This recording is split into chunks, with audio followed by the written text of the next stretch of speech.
Hello দর্শক, আসসালামু আলাইকুম। আশা করি সকলেই ভালো আছেন।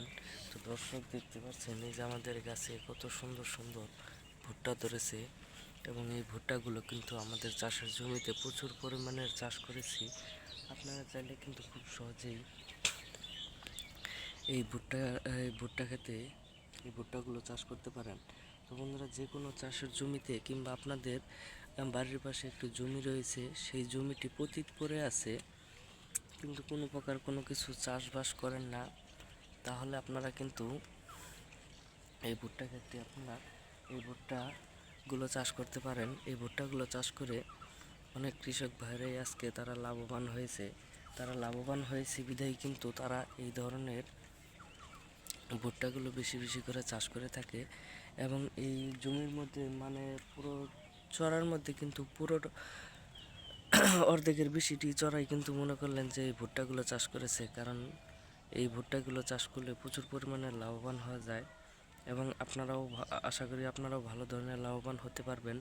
এবং এই যে দেখতেই পাচ্ছেন একটি ভুট্টা গাছে কেমন ভুট্টা ধরেছে, এবং একটি একটি গাছের মধ্যে কিন্তু দুইটি তিনটি করেও ভুট্টা এসেছে। তো বন্ধুরা, দেখতেই পাচ্ছেন এই দুইটি তিনটি করে ভুট্টা যদি একটি গাছে আসে, একটি ভুট্টায় মিনিমাম 40-50 টাকা, কিন্তু 80 টাকা করেও কিন্তু বিক্রি করে থাকে এই একটি ভুট্টা। তো বন্ধুরা, আপনারা চাইলেই কিন্তু এই ধরনের ভুট্টাগুলো আপনারা বাজারে বিক্রি করে দিতে পারবেন, পাশাপাশি আপনারা নিজেরাও কিন্তু খেতে পারবেন। এবং এই ভুট্টাগুলো চাষ করে ভালো ধরনের লাভবান হওয়া যায়। আপনারা চাইলেও লাভবান হতে পারবেন। এবং চাষের জমিতে সুন্দর করে হাল চাষ করে তারপরে হাল চাষ করার পরে আপনারা এই ভুট্টা গাছের বীজগুলো আপনারা সুন্দর করে রোপণ করে দিবেন। তাহলে বন্ধুরা দেখতে পারবেন, তাহলে এই ভুট্টা গাছের যে বীজগুলো সুন্দর করে রোপণ করে দেবেন সারি সারিভাবে। আপনারা দেখতেই পাচ্ছেন আমরা কতটা সারি সারিভাবে রোপণ করে দিয়েছি।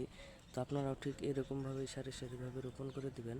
তারপরে রোপণ করে দেওয়ার পরে কিছুদিনের মধ্যেই গাছগুলো আস্তে আস্তে বড় হতে থাকবে। এর মধ্যে আপনারা পানি দিয়ে দিবেন, কিছু সার দিয়ে দিবেন। তারপরে দেখতে পারবেন আস্তে আস্তে গাছগুলো কী পরিমাণ দ্রুত বড় হয়ে যায়। তো বন্ধুরা, এইভাবে গাছগুলো যদি বড় হয়ে যায়, আস্তে আস্তে কিন্তু এই গাছও ভুট্টা ধরবে। তখন ভুট্টাগুলো ধরার পরে আপনারা বাজারে নিয়ে বিক্রি করতে পারবেন, পাশাপাশি আপনারা নিজেরাও কিন্তু খেতে পারবেন। তো বন্ধুরা, অবশ্যই আপনারা এই ভুট্টাগুলো সুন্দর করে চাষবাস করবেন আপনাদের বাড়ির পাশেই, তাহলে আর একটু সুবিধা হবে। বাড়ির পাশে আপনারা খেতে পারবেন, পাশাপাশি বাজারে নিয়েও বিক্রি করতে পারবেন। তো বন্ধুরা, এইগুলো বিক্রি করলে ভালো ধরনের লাভবান হওয়া যায়। তো বন্ধুরা, আমাদের ভিডিওটি যদি আপনাদের একটু ভালো লেগে থাকে তাহলে অবশ্যই চ্যানেলটি সাবস্ক্রাইব করে দেবেন। ধন্যবাদ সকলকে, সকলে ভালো থাকবেন। আসসালামু আলাইকুম।